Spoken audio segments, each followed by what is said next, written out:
देख रहे हैं पेंगुइन कार्टून वीडियो और आज की वीडियो है पेंगुइन की, जो कि अपना लेटर लेके जाता है एक जगह पर जहाँ उसने अपना लेटर आगे भेजना होता है। तब वो लेटर वो उसे पकड़ा देता है। तब वो कहते हैं इस पर अपना नाम लिखो। तब वो उस पर अपना नाम लिखता है खुद ही, और वो बहुत खुशी से लिखता है पेंगुइन लैंड।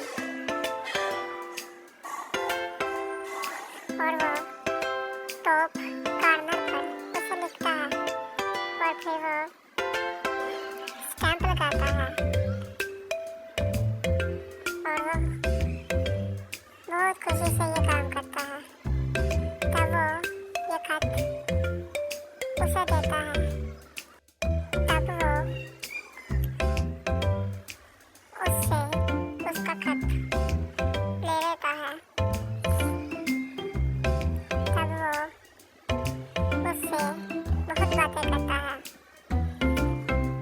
अगर आपको ये वीडियो अच्छी लगी है तो हमारे इस वीडियो को लाइक और हमारे channel kids best stories video को सब्सक्राइब कीजिएगा। Thank you.